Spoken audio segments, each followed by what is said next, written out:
함께같이 찬양하고 그냥 감사합니다.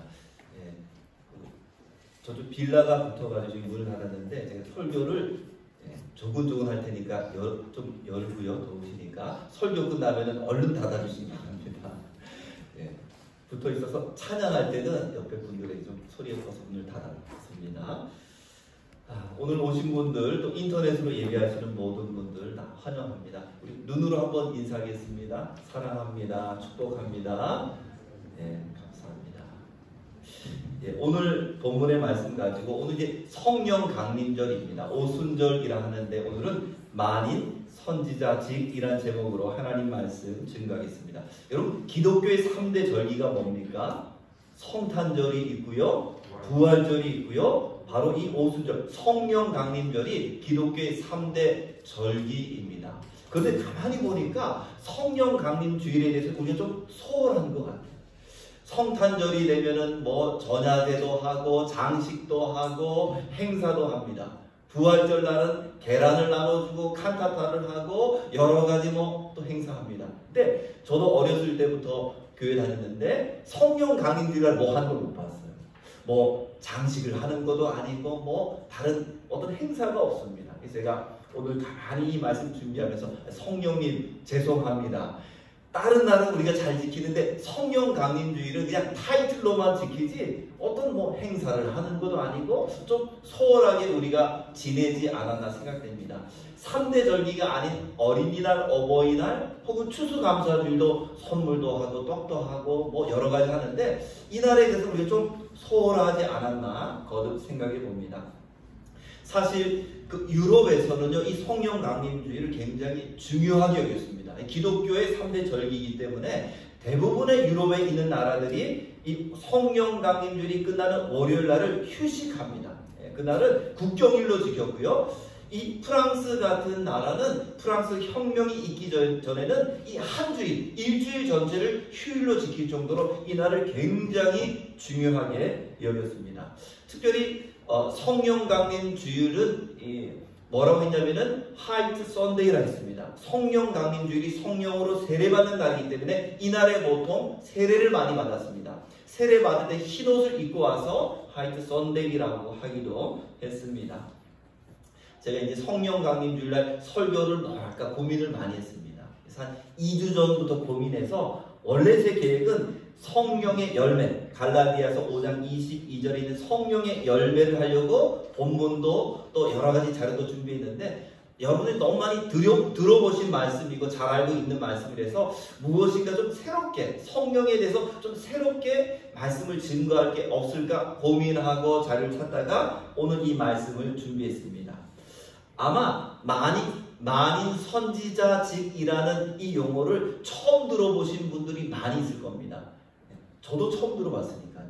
저도 신학을 한 10년 공부하고 지금까지 늘 말씀을 가까이 했는데 만인 선지자직이라는 용어 자체도 저도 이번에 알게 되었습니다.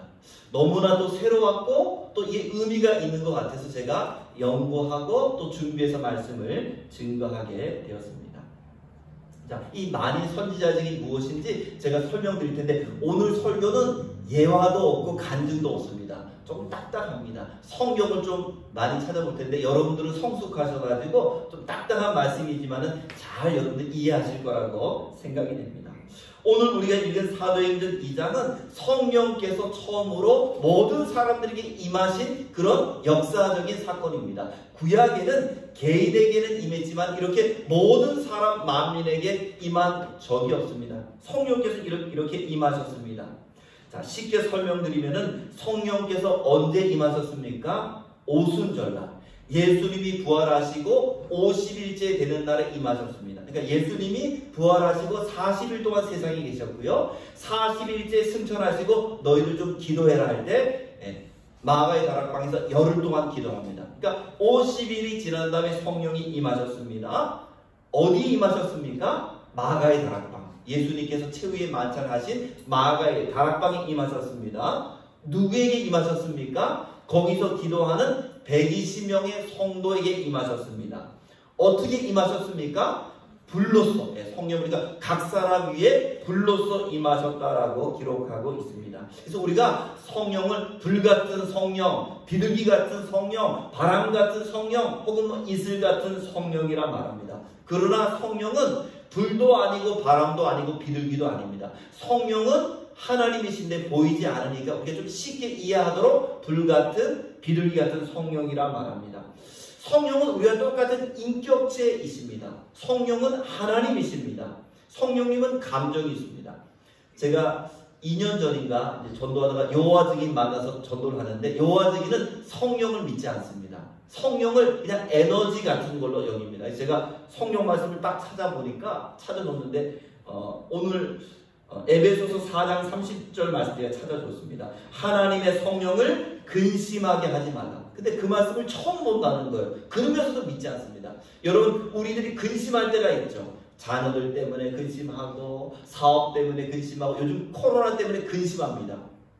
성령님이 근심한다는 거예요. 성령님이 인격체입니다. 또 로마서 15장 30절 말씀 보니까 성령의 사랑으로, 누구의 사랑으로? 성령. 우리는 하나님의 사랑만 생각합니다. 우리는 예수님의 사랑만 생각합니다. 그런데 로마서 15장 30절 말씀 보니까 성령의 사랑으로 말미암아 너희를 구하는, 성령의 사랑이 있다는 거예요. 성령님은 우리를 사랑하십니다. 하나님 만침, 예수님 만침 우리를 사랑하십니다. 사랑하신다 또는 근심하신다라는 것은 인격이 있으시다는 것을 알 수 있습니다. 그래서 우리가 성령 충만하기 위해서는 성령님을 환영하고 성령님을 사랑해야 됩니다. 우리가 식당에 가도요, 식당에서 우리를 환영하지 않는 식당은 어떻습니까? 다음에 가기 싫죠. 마찬가지로 우리가 성령으로 충만하고 우리에게 성령님이 충만하기 위해서는 우리가 성령님을 사랑하고 성령님을 인정하고 환영해야 됩니다. 그래서 여러분들도 성령의 열매를 사모하시고 성령의 은사를 사모하시고 또 성령께서 여러분의 마음과 육신까지 치유해 주시기를 사모하는 여러분 되기를 주님의 이름으로 축복합니다. 사모할 때 역사하는 거죠. 환영할 때 주님께서 기쁘게 오십니다. 자, 이제 성령이 임했습니다. 성령이 임하니까 오순절 마가다락방에 첫 번째 나타난 현상은 그들에게 방언이 임하고 방언으로 말하게 되었습니다. 방언은 정확하게 말하면 두 종류가 있습니다. 고린도전서 14장 2절 말씀 보니까 방언을 말하는 자는 사람에게 하지 아니하고 하나님께 하나니 이는 알아듣는 자가 없고 영으로 비밀을 말함이라. 첫 번째 방언은 하늘나라 언어입니다. 이것은 오늘 성경 말씀 보니까 영으로 비밀을 말한다. 알아듣는 사람이 없다. 그래서 방언기도 처음 받으신 분들 어떻게 기도합니까? 랄랄랄라 뚜뚜뚜뚜 뭐 이렇게 하면서 저 사람이 좀 뭐 하는 건가 하는데 그게 사실은 언어예요. 우리가 처음 말 배울 때 엄마, 아빠, 까까 뭐 이렇게 하는 것처럼 하늘나라 말도 처음에는 랄랄랄라 뚜뚜뚜 합니다. 그러나 그 속에 언어가 있고 그것은 하나님 나라의 언어입니다. 영으로 하는 언어입니다. 사도 바울도 고린도전서 14장 18절 보니까 너희들보다 내가 방언을 더 많이 함으로 하나님께 감사한다. 여러분도 방언으로 기도하는 여러분들에게 주의 이름으로 축복합니다. 할렐루야. 다 받으셔서 아멘이 좋은 것 같아요. 예, 저는 고등학교 다닐 때 방언을 참 사모했습니다. 하물산 기도원 갔다 왔는데 글쎄 저 빼놓고 우리 후배들이 다 방언을 받은 거예요. 얼마나 사모했는지. 저는 고등학교 때 수련할 때 21일 아침 음식을 2번 했습니다. 왜 했을까요? 방언 받고 싶어서. 후배들한테 저만 못해서. 근데 방언이 안 되는 거예요. 신학교 다닐 때 어떤 목사님 뭐 안수하면 은사가 있다. 거기 가서 안수도 받고 기도원도 가고 부흥회 참석해도 방언이 안 되는 거예요. 그래서 저는 방언 받는 꿈까지 2번 꿨습니다. 혹시 방언 받는 꿈 꾸신 분 아마 없을 거예요. 저는 그렇게 사모했어요. 방언으로 기도하기를. 후배들도 하고 선생님도 하는데 저만 못하니까 너무 하고 싶은 거예요. 꿈까지 꿀 정도로 꿈에서 막 방언을 하는 거예요. 세상에. 방언을 못했는데 저는 방언기를 언제 받았냐면 군대에서 제대할 때 받았습니다. 전역하기 전에 저는 군종이어서 토요일날 교회에서 딱 기도하는데 이상하게 막 말이 막 나오는 거예요. 그때는 제가 이거 내가 너무 많이 방언을 받고 싶어서 그냥 하나보다 했는데 나중에 알고 보니 그게 방언이었습니다. 예, 마침 그때 우리 부대에 통역하는 어떤 군종이 있었는데 그 친구가 와서 같이 통역도 해주고 하나님이 저에게 제대하는 선물로 방언의 은사를 주셨다. 그렇게 통역해 줬습니다.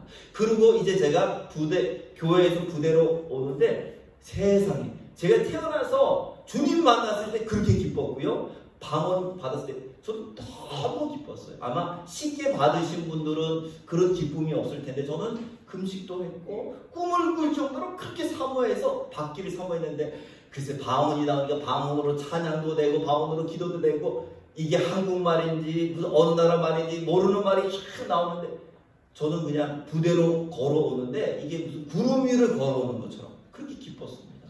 저는 우리 성도님들도 방언의 은사를 받아서 이 방언의 은사는 기도의 은사입니다. 조용기 목사님은 지금까지도 하루에 3시간 기도한다 합니다. 그래서 어떻게 그렇게 기도를 많이 하실까? 제가 책을 보니까 이 기도를 많이 하는 이유 가운데 하나는 방언 기도를 많이 한다는 거죠. 우리 일반 기도로 3시간은 못합니다. 근데 방언으로 하고 한국말로 하고 또 기도 제목이 생각 안 나면 방언으로 하다 보면 기도가 이 방언 기도 말은 기도가 확 늘게 됩니다. 확 성장하게 됩니다. 그래서 여러분도 방언 기도 다 받으셨으면 좋겠고요. 어떻게 받느냐? 금요일날 나오시면 제가 방법을 말씀드리겠습니다. 금요일날 우리가 축도 끝나고 개인적으로 기도할 때 방언으로 하는 분도 있고 뭐 그냥 한국말로 하는 분들이 있는데 같이 그렇게 뜨겁게 하다 보면 나도 모르게 방언 기도를 받으니까 한번 꼭 나오셔서 기도하시면 그 은사가 생기게 될 줄로 믿습니다. 두 번째 방언 기도는 외국어입니다. 이 사도행전 오순절날 첫 번째 받은 방언은 이것은 외국어를 받았습니다. 그래서 여기 있는 유대인들, 디아스포라 유대인들이 전 세계에 흩어져 있다가 아프리카, 아시아, 유럽 흩어져 있다가 예루살렘에 왔는데 이 사람들이 말하는데 가만 보니까 우리가 살고 있는 동네 말을 하거든요. 우리가 살고 있는 나라 말을 하거든요. 깜짝 놀랍니다. 그래서 이때 받은 방언은 외국어. 방언에 2가지 종류가 있다라고 여러분 이해하시면 될 것 같습니다. 자, 근데 이 사람들이 이제 방언하는 사람들 보면서 너무 이상하게 생각하는 거예요. 그들이 뭐라고 했냐면은 당신들 지금 술 취한 거 아니냐. 120명이 갑자기 막 각 나라 말로 말하니까 지금 술 취해서 말하는 거 아니냐. 이렇게 말합니다. 그때 베드로가 이렇게 말합니다. 지금이 제 3시가 아니냐. 지금 오전 9시가 아니냐. 술집이 보통 몇 시에 문 엽니까? 보통 저녁 때 열죠. 아침 9시부터 술 취한 사람은 거의 없습니다. 지금 아침 9시인데 무슨 지금 술 취했느냐 그렇게 말합니다. 그리고 두 번째 말하는 게 17절입니다. 다시 보겠습니다. 하나님이 말씀하시기를 말세에 내가 내 영을 모든 육체에 부어주리니 너희의 자녀들은 예언할 것이요 너희의 젊은이는 환상을 보고 너희의 늙은이는 꿈을 꾸리라. 이 말씀이 바로 요엘 선지자가 예언했는데 그 요엘 선지자가 예언한 것이 지금 이루어졌다. 이렇게 베드로가 설명을 하게 되었습니다. 자, 이 말씀이 굉장히 중요한 말씀입니다. 이 말씀을 해석을 잘해야 됩니다. 여기 보니까 하나님의 성령을 받게 되면은 자녀들은 뭘 합니까? 예언을 하고 젊은이들은 환상을 보고 늙은이들은 꿈을 꾼다. 근데 이걸 해석을 잘해야 돼요. 어떤 사람들은 이걸 문자적으로 해석합니다. 어린아이들이 성령 받으면 그 어린아이들은 예언을 하고 젊은이들은 환상과 비전을 보고 나이 드신 분들은 성령 받으면 꿈을 꾼다. 과연 이게 그 말씀일까요? 성령이 나이와 세대에 따라서 다르게 역사한다는 그런 의미입니까? 이걸 문자적으로 해석한 사람 가운데 이단이 한 사람이 있습니다. 이장민 목사라고. 그 목사가 이 말씀 때문에 92년 10월 28일 다미송교회에 있었죠. 92년 10월 28일 날 주님이 재림하신다. 그렇게 예언했습니다. 선포했습니다. 그래서 물어봤어요. 아니 92년 10월 28일 날 주님이 온다는 것을 당신이 그러면 어떻게 알았느냐 하니까 자기는 몰랐다는 거예요. 근데 자기 주변에 어떤 어린 애들이 있는데 초등학교 뭐 이런 애들이 있는데 그런 애들이 응답을 받았다는 거죠. 그래서 성경 말씀, 요 말씀을 이제 제시하면서 어린아이들, 자녀들이 예언할 거라 했는데 그 자녀들에게 예언의 영이 임해서 예언하게 됐다. 이렇게 말했습니다. 그러니까 이 성경 해석을 잘못하면 잘못된 이단이 나오게 됩니다. 이것은 세대별로 성령이 다르게 역사한다는 게 아닙니다. 애들은 예언하고 젊은이들은 꿈을 꾸고 나이 드신 분들은 꿈을 꾸는 이런 의미가 아닙니다. 자, 다시 한번 제가 질문 드려보겠습니다. 구약에서 꿈을 꾸고 예언하고 그리고 환상을 보는 사람은 누구입니까? 너무 어려운가요? 자, 다시 질문 드립니다. 구약에서 꿈을 꾸고 예언하고 환상을 보는 사람은 누구입니까? 예, 선지자라고 말하는 것 같아요. 언뜻 선지자. 선지자가 뭐합니까? 여기 보는 거 꿈꾸는 게 누구예요? 꿈을 꾸는 게 선지자죠. 환상을 보는 게 누굽니까? 선지자죠. 예언하는 게 누구입니까? 선지자입니다. 물론 이 예언은 구약의 선지자는 예언보다는 대언을 많이 했습니다. 90% 이상은 하나님의 말씀을 대언하는 거고 10% 정도는 미래에 대한 예언도 있습니다. 이거 한 사람이 누구입니까? 선지자가 있다는 거죠. 선지자. 자, 이것은 모세를 통해서 이미 선포되고 예언된 것입니다. 성경 보겠습니다. 민수기 11장 말씀, 구약 성경 보겠습니다. 민수기 11장 일단 한번 찾아놓고 제가 한번 설명드리겠습니다. 민수기 11장 구약 성경 279페이지입니다.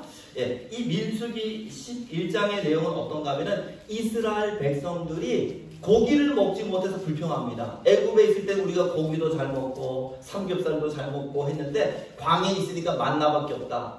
그래서 늘 불평하니까 모세가 이제 너무 힘든 거예요. 그래서 이제 모세가 뭐라고 했느냐? 모세가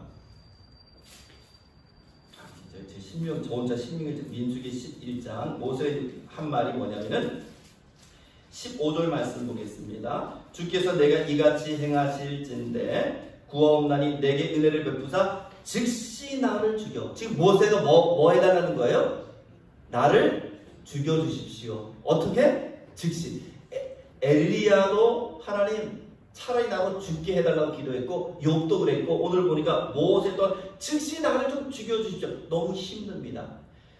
지금 백성이 몇 명이? 200만 명입니다. 200만 명인데 이 모든 것을 모세 혼자 감당하고 있으니까 이 감당이 안 됩니다.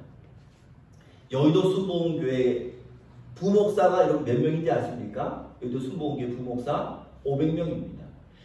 60만 정도라고 하는 성도를 이끌래도 목사만, 부목사만 500명 있습니다. 뭐 전도사 뭐까지 하면 1000명도 넘겠죠. 근데 200만 명이나 되는 그런 많은 사람들 이끌고 오는데 모세 혼자 이들의 불평, 이들의 무슨 여러 가지 이야기를 다 들으니까 모세가 너무 지친 거예요. 탈진하는 거예요. 그래서 하나님 나를 좀 죽여주십시오. 하나님은 죽이는 대신에 그 대신 내가 다른 지도자를 세워주겠다 해서 70명의 장로들을 이때 세워주십니다.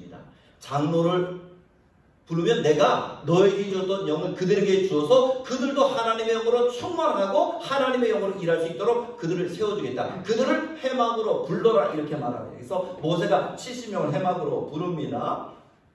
자, 17절 말씀 보겠습니다. 17절 민수기 12장 17절 내가 강림하여 거기서 너와 말하고 내게 임한 영을 그들에게도 임하게 하리니 하나님께서 모세에게 임한 그 성령 하나님의 영을 누구에게도 주시겠다? 70명의 장로들에게도 주시겠다 이렇게 말하고 있습니다. 그래서 70명이 나왔습니다. 정확하게 말하면 68명이 나왔습니다. 68명이 나왔는데 하나님이 모세에게 약속하신 대로 성령을 부어주십니다. 11장 25절 중간부터 보겠습니다. 모세에게 말씀하시고 그에게 임한 영을 70 장로들에게 임하게 하심에 영이 임하신 때 그들이 예언을 하다가 다시는 하지 아니하였더라. 여러분 70명의 장로들에게 하나님의 영이 임하니까 그들이 뭘 했다고요? 예언이라는 게 대언이라고 생각하시면 됩니다. 뭐 미래에 대해서 뭐 자꾸 뭐 말하는 게 아니고 하나님의 말씀을 대언하게 되었습니다. 그런데 두 사람이 안 오는 거예요. 왜 안 왔을까요? 못 왔을까요? 안 왔을까요? 확인해 봐야 되죠. 뭐 25절 말씀 그 기명된 자 중에 엘다시라 하는 자와 메다시라 하는 두 사람이 진영에 머물고 장막으로 나오지 아니하였으나 이 사람은 안 왔습니까? 못 왔습니까? 안 왔죠. 못 온 건 이런 거예요. 다리가 부러져서 이거 못 오는 거죠. 갑자기 막 몸에 열이 나서 못 옵니다. 근데 여기는 못 온 게 아니고 이 두 사람은 어떻게 했습니까? 안 왔다. 모세가 오라, 모세가 가라. 이게 기분 나쁜 거예요. 뭐 당신만 지도자네 왜 오라 가라 하느냐? 가지 않았습니다. 근데 놀라운 것은 이 사람은 진영에 있는데 이 사람에게도 하나님의 영이 임했습니다. 이어서 있습니다. 26절 장막에 나가지 아니하였으나 그들에게도 영이 임한지라 진영에서 뭐한지라 예언을 했다. 대언을 했다.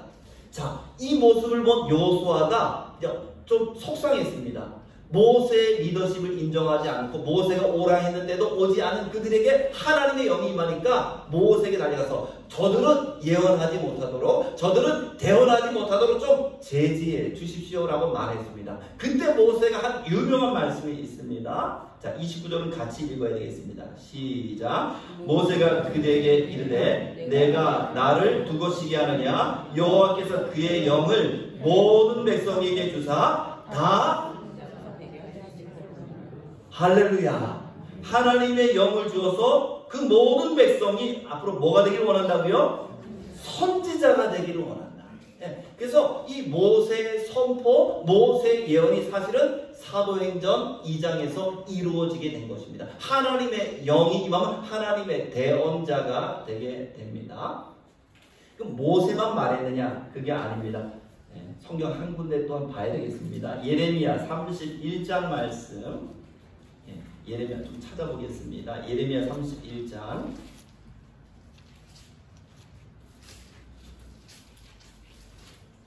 제 성경책은 1102페이지입니다. 구약 성경 예레미야 31장 34절 말씀 보겠습니다. 1102페이지 예레미야 31장 34절 같이 읽습니다. 시작. 그들이 다시는 각기 이웃과 형제를 가리켜 이르기를 너는 여호와를 알라 하지 아니하리니 이는 작은 자로부터 큰 자까지 다 나를 알기 때문이라. 여기까지요. 자, 이 예레미야의 예언인데 여기 말씀 보니까 여호와를 알라고 말하지 않는다 이렇게 말합니다. 여러분, 여호와를 알려주는 사람이 누구입니까? 선지자입니다. 하나님의 뜻, 하나님의 계획, 또 하나님의 섭리, 또 때로는 하나님의 책망, 하나님에 대해서 말하는 게 선지자입니다. 근데 오늘 말씀 보니까 이제는 여호와를 알아, 하나님에 대해서 가르쳐줄 필요가 없고 하나님에 대해서 배울 필요가 없다. 이는 왜 그렇습니까? 작은 자부터 큰 자까지 다 어떻게 하기 때문에? 하나님을 알기 때문에. 사실 하나님에서 가르쳐주는 게 선지자인데 모세의 예언처럼 모든 사람에게 하나님의 영이 임함으로 모든 사람이 하나님을 알고 하나님의 뜻을 알기 때문에 더 이상 하나님을 알라 말할 필요가 없다는 것입니다. 이사야 11장 9절 말씀 보니까 물이 바다를 덮음같이 여호와를 아는 지식이 세상에 충만합니다. 여러분, 바다에 가면 바다가 물이 그냥 충만하죠. 근데 하나님을 아는 지식이 그렇게 세상에 충만하게 됩니다. 무엇이 되면? 우리 각자에게 하나님의 영이 임하게 되면 하나님의 영은 우리로 하여금 하나님의 말씀을 생각하게 하고 해석하게 하고 깨닫게 하고 실천하게 하고 대언하게 합니다. 그러니까 이 말씀도 같은 말씀입니다. 물이 바다를 덮음같이 여호와를 아는 지식이 세상에 충만한다. 어떻게? 우리 각자에게 하나님의 영이 임해서 우리가 다 선지자처럼 하나님의 말씀을 알고 깨닫게 되니까 하나님을 아는 지식이 옛날에는 선지자밖에 없었습니다. 엘리야밖에 없었고 엘리사밖에 없었다면 이제 우리 모두가 하나님의 영으로 하나님의 뜻을 알게 되었다는 것입니다. 자, 다시 한번 제가 말씀드리겠습니다. 첫 번째 오순절날 어떤 일이 있었습니까? 첫 번째, 이스라엘 백성들이 출애굽할 때 출애굽은 한 날은 1월 14일 날 출애굽을 합니다. 그리고 광야를 지나서 시내산까지 이릅니다. 시내산에 이르러서 첫 번째 오순절날 어떤 일이 있었습니까?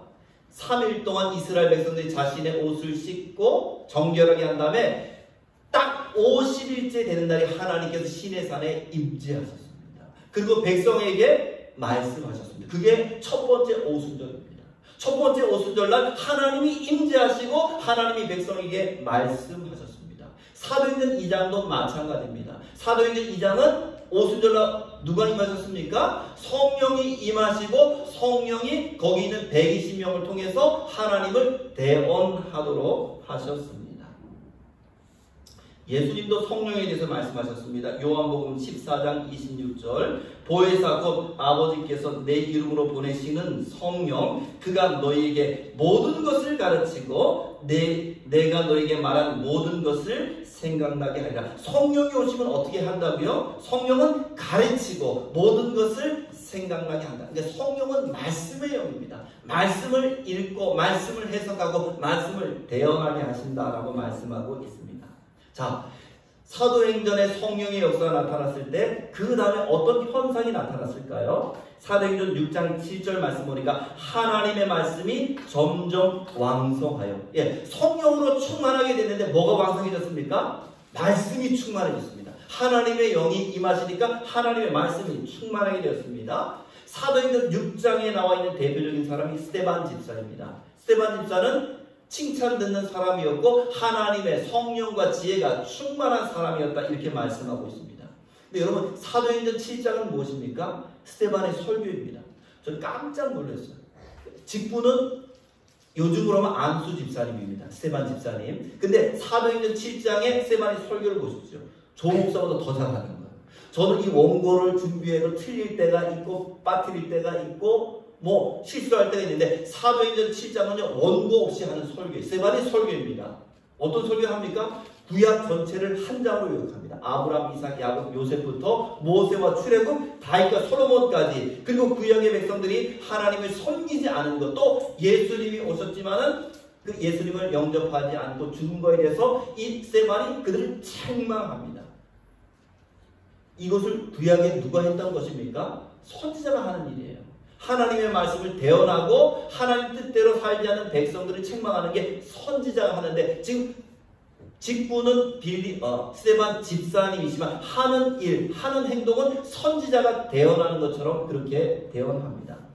구약시대 때 선지자가 대언할 때 백성들이 그것을 듣기 싫어하면 어떻게 했습니까? 돌로 선지자를 쳐서 죽였습니다. 역대하 24장 보니까 이스라엘 백성들이 우상을 섬기지 말라 하는 스가랴 선지자라는 말을 듣기 싫어서 스가랴 선지자를 돌로 쳐서 죽였습니다.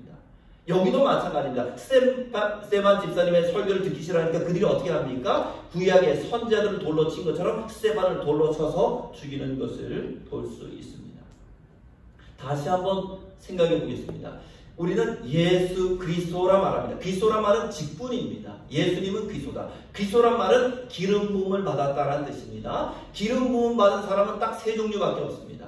왕이고 선지자이고 또 제사장입니다. 예수님은 이 세 가지 삼중지를 갖고 있었습니다. 예수님은 동방박사의 고백처럼 왕으로 오셨습니다. 또 예수님은 히브리서에 보면 멜기세덱의 반차에 있는 대제사장입니다. 또 예수님은 갈릴리 온 마을로 돌아다니시면서 하나님의 말씀을 증거했고 마태복음 5장에서 7장까지 있는 산상수처럼 가르치시는 선지자의 사역을 감당하셨습니다. 이제 예수님이 승천하고 우리도 성령으로 기름 부음을 받았습니다. 그렇다면 우리도 동일하게 하나님의 성령의 기름 부음을 받았기 때문에 우리에게도 제사장의 또 왕의 또 선지자의 직분과 사명이 있게 됩니다. 그래서 베드로전서 2장 9절에 베드로는 이렇게 말합니다. 너희는 택하신 족속이요 왕같은 제사장이. 이 왕같은 원문의 의미는 왕이고 제사장이라는 뜻입니다. 분명히 베드로는 우리는 누구다? 왕이고 또 우리는 누구다? 제사장이다 이렇게 말하고 있습니다. 아니 목사님 선지자라고 말하는 건 없잖아요. 사도행전에 아까 제가 말씀드린 자녀들은 예언하고 또 젊은이들은 환상 보고 또 늙은이들은 꿈을 꾼다는 게 구약에 누가 했던 거라고요? 선지자가 하는 거라는 거예요. 그러니까 하나님의 영이 백성들에게 임해서 모든 백성을 하나님의 선지자적인 직분과 사명을 주신 것을 알 수 있습니다. 과연 우리는 이 직분을 이 삼중직을 잘 해가고 있는지 한번 돌아봤으면 좋겠습니다. 우리는 만인 제사장이라고 그렇게 말합니다.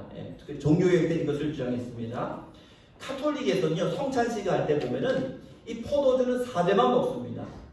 회개 기도할 때는 사제에게 가서 자기 죄를 고백합니다. 사제와 백성들이 엄격하게 구분되어 있습니다. 그런 게 잘못됐다는 거죠. 분명히 베드로는 우리는 제사장이다.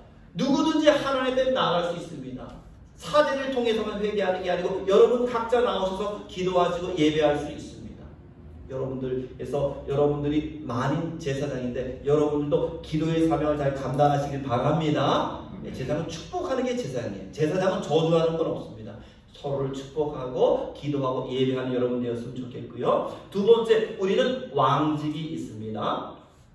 요한계시록 2장 26절 말씀 보니까 이기는 자와 끝까지 내 일을 지키는 그에게 만국을 다스리는 권세를 주겠다. 다스리는 권세라는 것은 왕의 권세입니다. 왕이 다스리죠. 또 요한계시록 20장 6절 말씀 보니까 그들이 하나님과 그리스도의 제사장이 되어 우리가 하나님의 제사장이 된다는 거예요. 똑같은 얘기죠. 1000년 동안 그리스도와 더불어 왕 노릇하리라. 무슨 노릇 한다고요?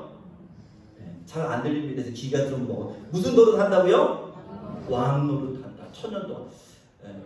장인대 집사님이 지난번에 저한테 물어봤어요. 목사님, 전천년설이 뭡니까? 저도 잘 몰라요. 이게 어렵습니다. 전천년, 후천년, 무천년. 천년 왕국이 있다는 거예요. 여기도 보니까 1000년 동안 왕 노릇한다. 이렇게 말하고 있습니다.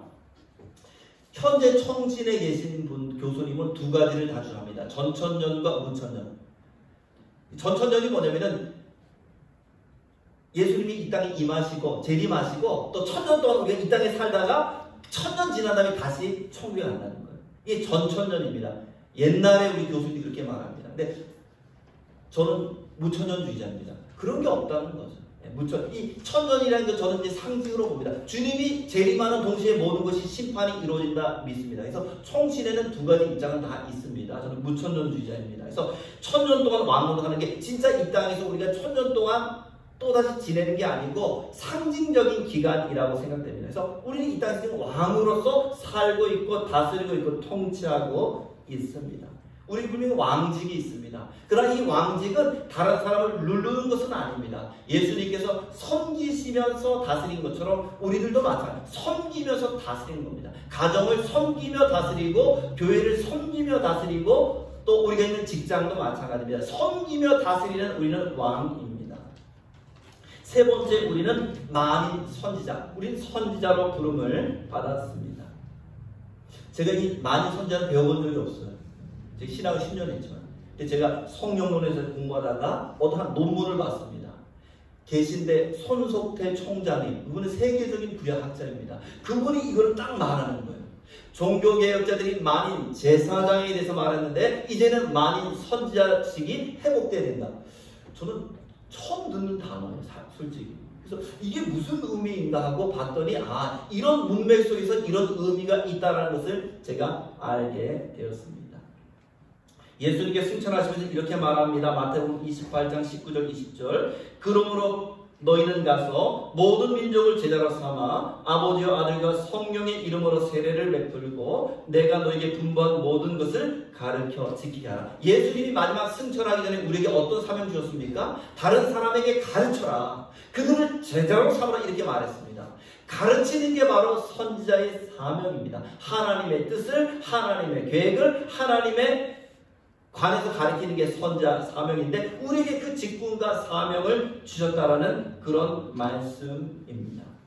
한 가지 더 생각해보면 선지자는 말로만 전하지 않고 삶을 통해서도 증거했습니다. 우리의 삶이 뒤따르지 않으면 우리가 말하는 것은 그들이 볼 때는 믿지 못할 이야기밖에 되지 않습니다. 사랑을 외치면서 우리가 사랑하지 못하면 우리가 말하는 것은 그들의 마음을 움직일 수 없다는 것을 기억해야 됩니다. 자, 오늘 말씀 결론 맺겠습니다. 만인 선지자직이라는 게 좀 생소할 수 있습니다. 그러나 우리에게 이 세 가지 직분이 있습니다. 제사장, 만인 제사장으로서 늘 하나님께 여러분 기도하시고 예배하시기 바랍니다.